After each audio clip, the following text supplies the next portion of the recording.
Hi guys, welcome to this special episode of The Inner Circle. I'm your host Scrivo, and today we're going to go through the Balance Dataslate. So what I'm going to start with is I'll go through all the key changes and how it affects darkangels as a whole. Then I'm going to go look at the vanilla Space Marine Codex and see its changes, and then obviously some context in that. And then I'm going to finish the episode with a first stab at a list. It'll be in relation to some of the key changes, and hopefully it kind of gives a good starting point of where to head next with the Sons of the Lion. Right, let's go for it. Right, so first big change. The line hasn't changed points, but there is a core change to the rules where Imperium Primarchs and Belisarius Call can now interact with ruins in the same way that infantry and beasts do.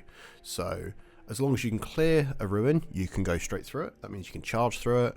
You can stage yourself in a ruin and then just move out. Really helpful. And if your base can wholly sit on a floor of a building, you could be up there. So if someone tries to hide up on the top of a big kind of ruin, you're going to get to them. It's nice. And then one of the three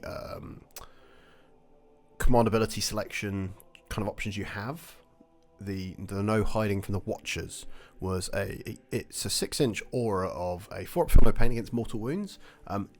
I had tried using it early in the edition before they changed the way that dev wounds interacted, and it was quite useful.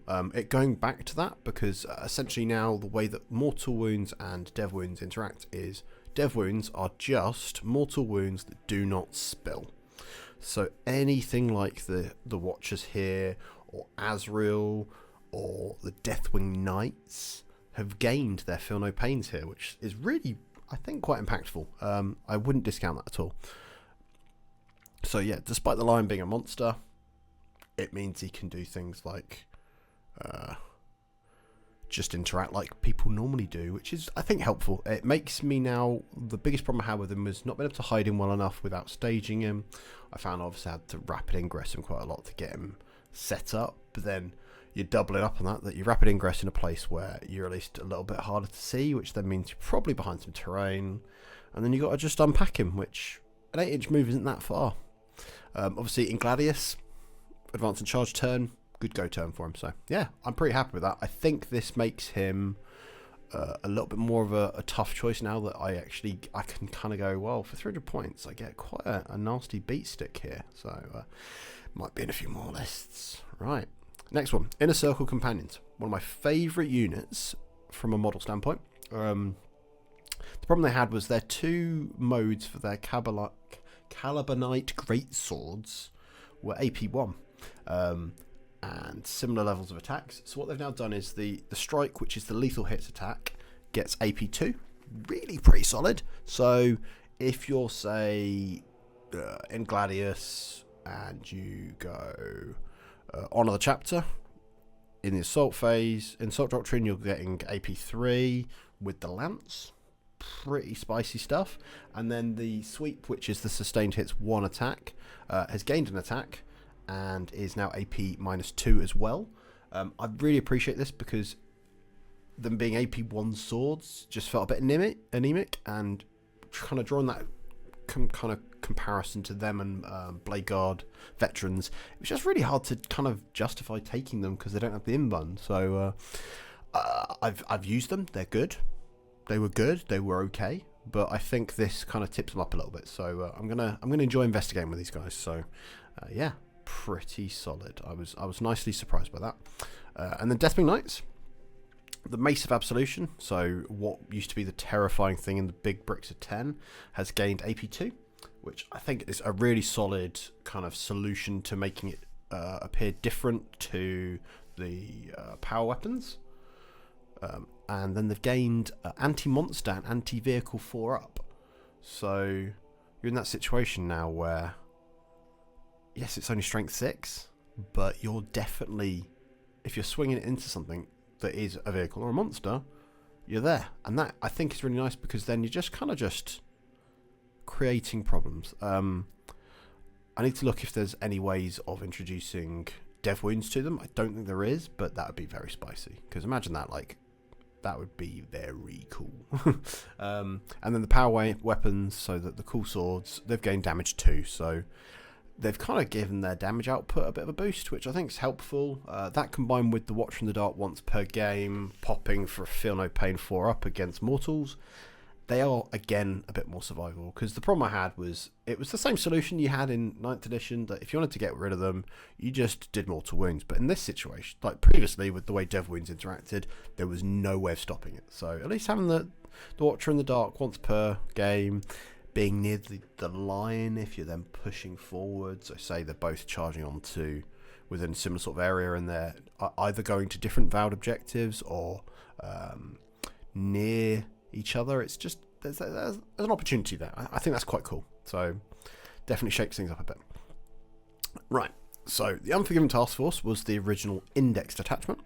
It's been given a new ability that triggers in the command phase.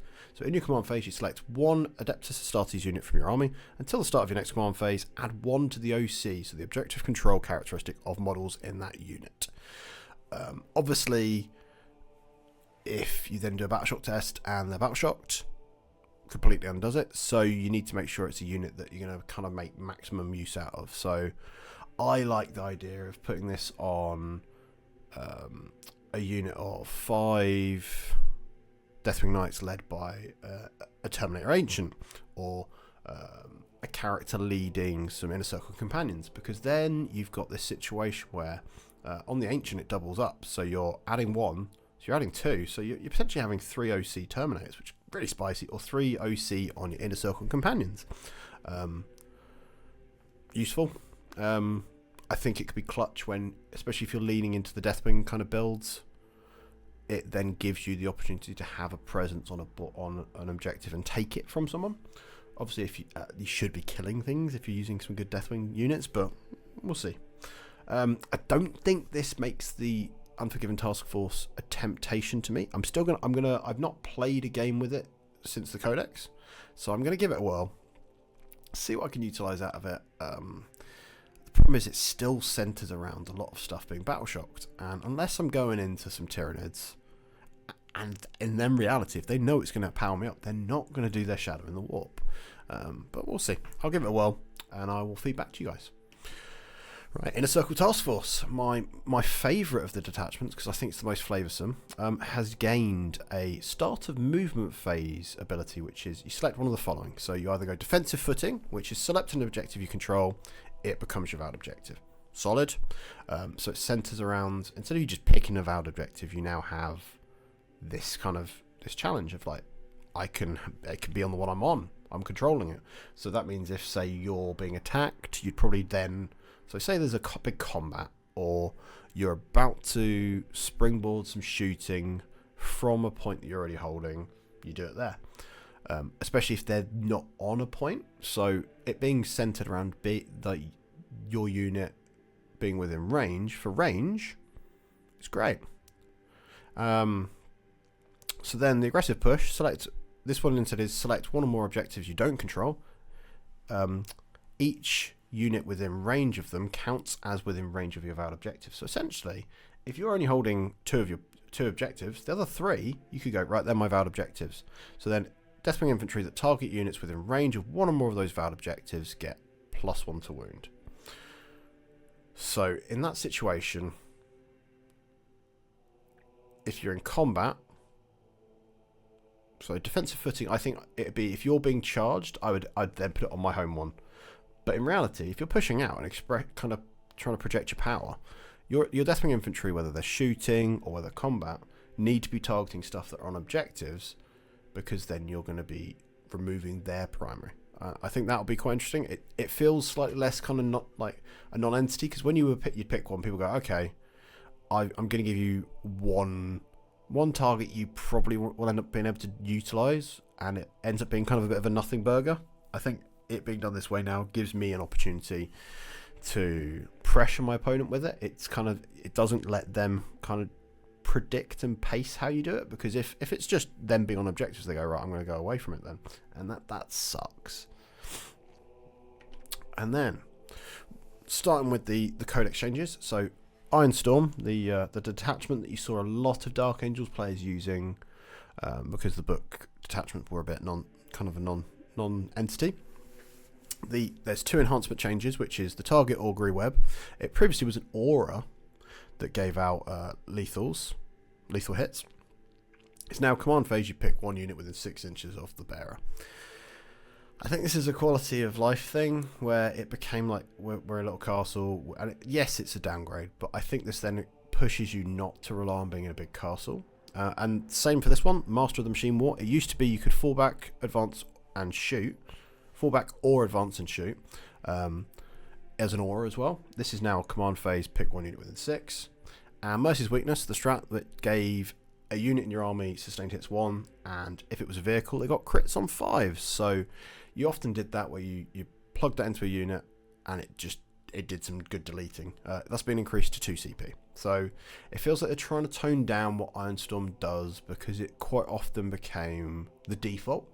So at Home Nations in April, comfortably, it was, if they didn't have Blood Angels, they were taking Ironstorm, and quite often it was Black Templars. And then when you saw it at singles, it was quite often a Dark Angel one, because you'd have Azrael for giving them the CP farm, things like the Dark Shroud to give them -1 aura, because obviously you're in a castle, that makes sense too. But yeah, I think this is a good way of pushing people off of it to explore the rest of the codex, whether it's the supplement or in the actual main codex itself.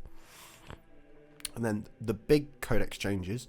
For some reason, they've just said Desolation Marines are definitely only units of 5. I'm guessing this is just a clarification, because that's what they balanced out already. The big ones are the Impulsor. It was a real frustration and a bugbear for me that we have all these lovely units that are in unit sizes of 6 when they're full size. So like Blade Guard, Inner Circle Companions, all these cool kind of units, and you couldn't have them being led by a leader if they were then to embark in the Impulsor. It's been changed now, so it is 7 Tacticus or Primaris models or Phobos infantry can go in. So you can now do a Blade Guard unit led by a captain or led by an ancient. You can have a character leading Inner Circle Companions, and they don't have to be walking around in the open, and it's nice. I don't think it's going to change the dynamic of how everyone plays, but it certainly gives you an opportunity to play the game that everyone else has been playing, where you're chosen in a Rhino with a Chaos Lord, and it feels right that we get the same level of treatment there. The real kind of the juicy one is the Repulsor. So this is now 14 infantry inside, and it's specifically just infantry as well, so it's not tagged to just Tacticus. So you've got the opportunity there that you could put in, say, 2 units of 6 led by characters. So you've got this real kind of this transition, or 6 aggressors led by a biologist. So you don't have to do the Land Raider Redeemer. So that's gone. The Land Raider Redeemer went up in points. As a result, this then gives you an argument, because the Repulsor has gone down to 180 points. So that is cheap enough that I'm kind of like, ooh, do I give that a whirl? The answer is, I'm going to try it. Exciting stuff, I think. And then here's my first thoughts. So what I've done here is I've broken down the list into who would be leading a unit and if they're in a transport as well. So this comes in at, I believe, bang on 2,000 points, or as close to. So got Lionel Johnson as the Warlord. He'll be being coaxed along by the Lieutenant with Combi Weapon, because he's a cheap lone op who can just follow the line around just to guarantee he's got that lone op until he is too close to them. And obviously now with the way that the terrain works, he's just going to be going, oh yeah, through buildings, and he's just going to be causing some mayhem. And hopefully, people try to do defensive strats. I've picked the right thing, and I've gone, right, you need to do a battle shot test at -1, and if you fail, spend that CP, but you don't get it. You don't get it. And that'd be great. The other one is I've trying out an Ancient with Terminator armor with the enhancement, the Singular Will, which is basically they can consolidate 6 inches when he's his unit. So I've put it on a unit of Mace Deathwing Knights. So the idea being is they rapid ingress, cause some mayhem, and even if they've done something like spread their stuff out a bit, or they're fighting off an objective, I can then, because it's within 6 inches, hopefully, I then can tag onto an objective and just piss them off. I forgot to mention, this is an inner circle task force detachment as well, because I think those changes are exciting enough that I've got to keep trying at it. I need to see if it can work for me. And then I've got Asmodai leading 10 assault intercessors with the sergeant with the power fist and plasma pistol. I'm putting them in a repulsor. So the idea here is that Asmodai gives 4 rerolls to hit. If the assault intercessors are targeting something on an objective, they get reroll to wound. If they're not, it's just reroll 1s to wound. But either way, him rerolling, them rerolling, both like to hit and to wound, it just adds some great consistency and a lot of attacks, and I think that'd be great. And then if they are going into a vowed objective, +1 to wound, not something I'm going to complain about. And then we've got a captain with 6 blade guard in an impulsor, similar sort of jam. Just go out, stage with them, and then they boop out, and they're just a bit chewy. This is the one I've not done before. I'm going to try out is a Judicia leading 6 inner circle companions. This is to give them fight first. So I really like fight first. I find it's a right pain in the backside. If people charge me, I'm going to swing first. It's just great. And then we've got a couple of extra bits. So we've got 5 jump assault intercessors, because I just feel that you need some fast moving units even if you've got transports. A Gladiator Reaper, because there's still a lot of bodies around, and I was originally debating a Reaper or a Lancer. My logic being is the Deathwing Knights can do that anti-tank for me, and we'll see. And then the Lion, maybe. I've got a couple of choices there. And then 5 Scouts, because I don't think you should ever leave home without 5 Scouts in a Space Marine list, because that forward pressure people can do with Scout moves, they can just ruin someone's day. I hope you like the list, guys. Let me know in the comments what you think. In the next couple of weeks, I'm going to give it a whirl. In the next video, I'll probably give a breakdown of how the games went with it, how my initial feedback of the list, the new changes to the detachment, and the units. You'll notice that in this list, I have put the 3 units that have all changed in some respects, plus the 2 transports that have changed with some respect. So it's very much me going, here's all the cool stuff. It's quite exciting. Let's see what happens. If it doesn't work, it doesn't work, but I've at least tried. And I think sometimes on paper things can look really exciting, and then it can be even more exciting when you actually see it kind of manifest into reality. So what's next, guys? So originally this episode was going to be me going through all of the units and what they synergize well with. So when it's a leader, what units they should go with, whether it's from the main codex or whether it's from the supplement, and then the reverse. What do the Dark Angels specific units synergize well with character-wise? And then I'm going to go through Tring Space League. So my local club, I'm running a round-robin league where I've been playing some Inner Circle. So obviously the first 3 games are using a pre-Dataslate list. My next list will be probably using Gladius or Inner Circle. I haven't decided yet. And I'm going to try to kind of drum up some ideas utilizing kind of all these changes, and then the next thing I'm going to probably approach is how to approach doing a Gladius list, because especially now that the Lion can go through buildings quite comfortably, him being in the assault doctrine just sounds even more terrifying, that there isn't that whole situation where I've got to waltz around a building. So I think this is going to get spicy, guys. I think it's our chance to shine. Let me know in the comments what you think is the biggest glow up of the supplement in the Dataslate, because I know I've got my opinions, but I'm always keen to hear what other First Legion loyalists have to say. So thank you everyone for tuning in. Obviously, if you liked the video, please bang that like button. If you don't subscribe to the channel already, please hit subscribe. It really does help us. And if you really enjoy the channel, we have a Discord, and it's got a special section for YouTube members. So if you like what we put together, join our YouTube membership package, and then you get to see some videos early. You get to be in our secret part of the Discord, like an Inner Circle type of thing. You know, those things are quite healthy, right? That doesn't make people paranoid at all. There's like layers of people chatting behind the back and stuff. But yeah, you should be totally involved, but don't tell your friends about it because it's secret. Until next time, guys, I've been Scrivo. Thank you.